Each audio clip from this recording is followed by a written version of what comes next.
I'm pretty sure most F1 fans have had at least one favorite track that Formula 1 races at.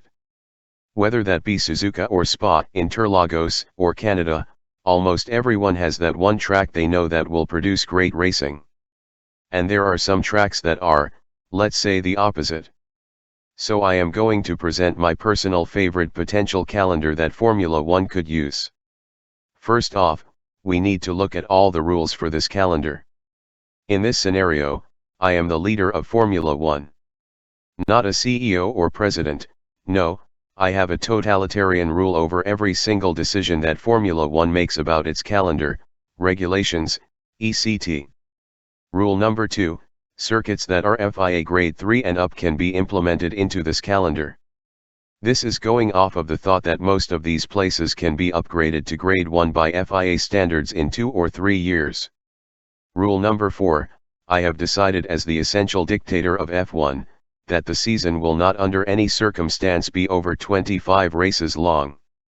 We need to give the teams a break, okay.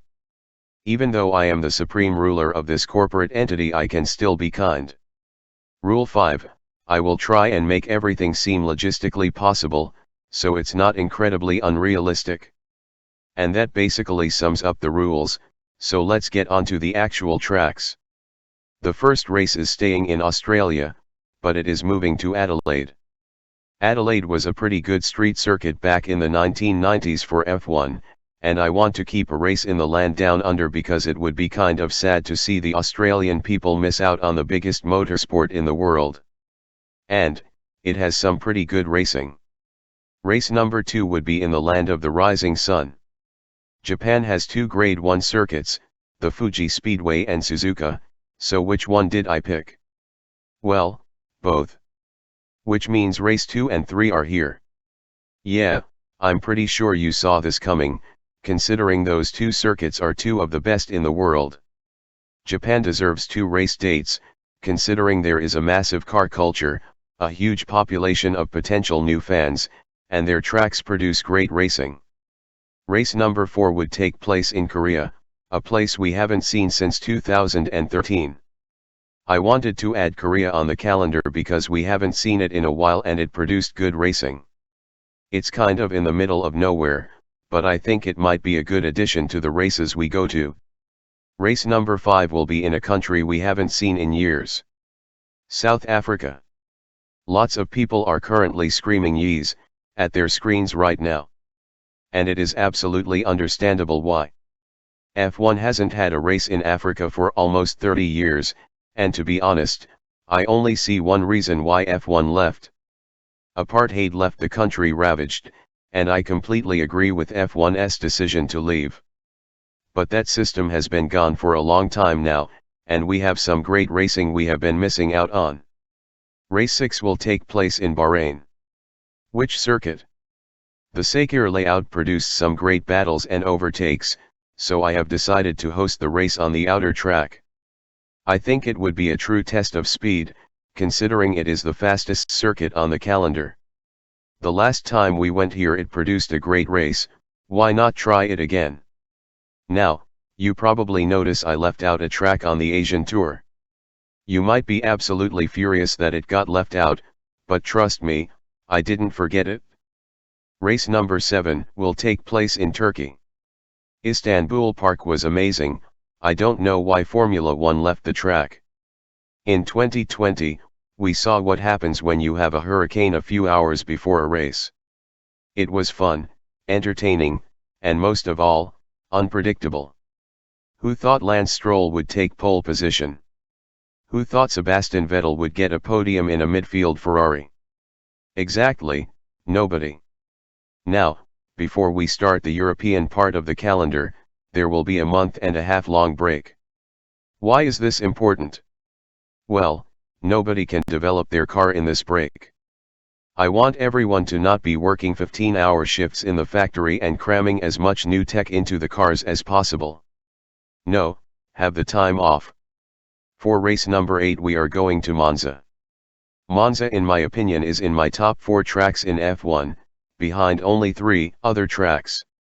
I know a lot of people are probably thinking that I am crazy, and Monza isn't a top 4 track.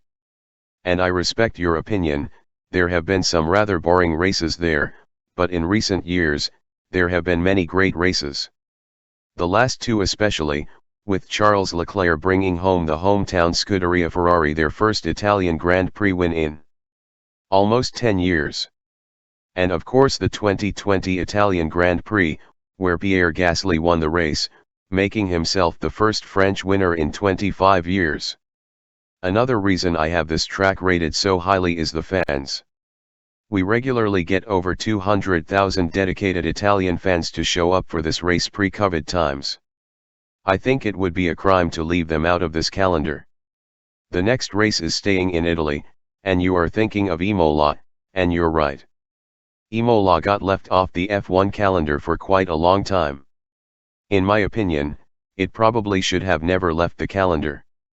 It's a great circuit that produces awesome battles.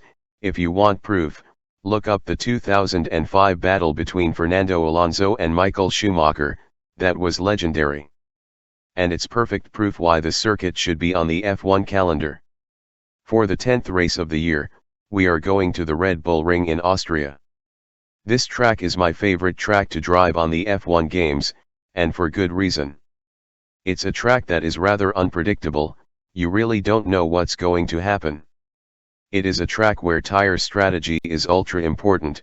You can quite easily overtake, and it's notorious for being a car killer, which isn't always good, but I think a race of attrition is good every once in a while. Race number 11 will take place at the Nürburgring. The Grand Prix circuit is a pretty good venue for F1, having hosted many Grand Prix before it got cut from the calendar in 2013.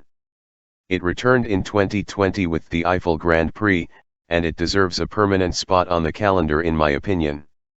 It's also another unpredictable circuit, having lots of rain throughout the year. The 12th race of the year will be at Hockenheim. Hockenheim has been a rather controversial track in the past, having needed changes from the old layout. But I think it's still a decent track, and I want to hear people's opinions on it.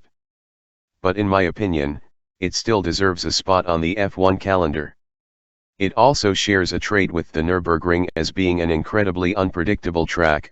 Just look at the 2019 race there. The 13th race of the year is going to be held at Spa-Francorchamps. What do I have to say? This 7-kilometer track has it all: long straights, fast corners, slow corners, great racing, and even weather plays a role sometimes.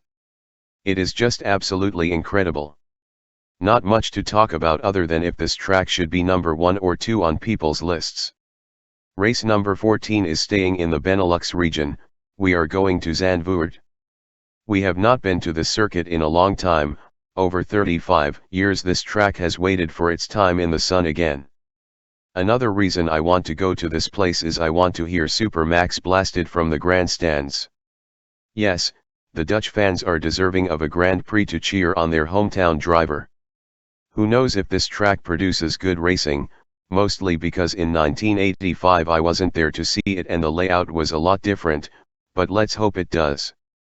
We are down to the last 10 races and we are nearing the end of the European leg of the season. That's why I am implementing another 1.5 month break. This time, however, you can develop your car as much as you want, and you have complete freedom of what you want to do with your development team. The next race of the season will be at Silverstone. Silverstone has been on the F1 calendar since the first ever race. So it would be a crime to leave the British Grand Prix out of this calendar. There are also a lot of dedicated fans of F1 that would be heartbroken to see their home Grand Prix get taken away. It is also a circuit that heavily depends on tire wear, regularly seeing punctures on the last few laps. The next race on the calendar will be held at Magny-Cours in France. Magny-Cours hasn't seen much action in recent years, the last F1 race being held there in 2008. It is a historically difficult place to pass, which should produce either a borefest or an exciting race. If it's the former, it's getting axed from the calendar; if it's the latter, it will stay on the calendar. This is a note: after the Stirain Grand Prix of this year, I have decided that Magny-Cours and Paul Ricard will alternate each year as the F1 hosts.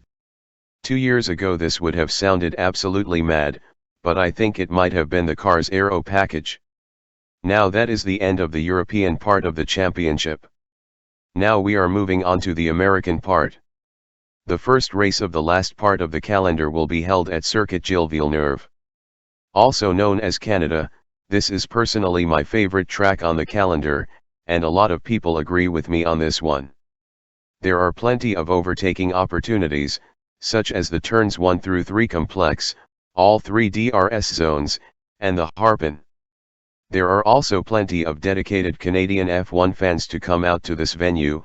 It is also a historic track, having been a landmark in the F1 world since 1978. With the 18th race of the year, we will be returning to the largest racing venue in the world, the Indianapolis Motor Speedway. Fortunately, I have been lucky enough to have been to this place. There are just about 400,000 seats in total. This will be an absolutely jam-packed on race day. There will also be plenty of action on the track as well, having been a great track for F1 in the early to mid-2000s. As long as everyone forgets what happened in 2005, we should be good to go. Race number 19 will stay in the U.S.A, and we will be heading to either, in my opinion, Circuit of the Americas, or we renovate Watkins Glen. I'm gonna go with the Glen on this one. It's a historic track that hasn't been on the F1 calendar 1980, and in NASCAR it has produced some excellent racing. Yes, I know, a completely different type of car and racing, but it might just translate over to Formula One. There will also be lots of fans there in the northeast part of the US. These next races on this calendar were probably the hardest to figure out. Did I want to hold 3 races in the same country, or do I want to move on? Well, I decided to move on. The 20th race of the year will be held at the Mexico City Street Circuit. Well, this race was hard to put on the schedule, mostly because it hasn't produced exactly the best racing on the calendar. But hopefully the new cars and the new aero regulations should help with that. Also, the fans. Just imagine Sergio Perez coming around the last corner and the stadium section going absolutely wild. Well, this next race is probably going to be a logistical nightmare, but we are going back to Malaysia. This was the track I left out in the ASEAN Tour for a reason. This is a truly incredible racetrack. I honestly don't know why Formula One decided to leave this place. There are so many overtaking opportunities, one can't mention them all. The drivers, fans, and certainly the rain gods love this track. I don't think I have to say much more, just incredible. Well, this is the moment you have all been waiting for. Interlagos is back as the last race of the year. There have been so many championship deciders there, I can't name all of them, or this video would be an hour long. This track is legendary. There isn't much more to say, just simply an amazing track with an even more amazing legacy. Well, that's it for this year. I will probably make more of this kind of video, which I hope everyone likes. My next video is probably going to be about a stadium or something else I am interested in. Well, that's it for today. I hope everyone has a great day. Goodbye.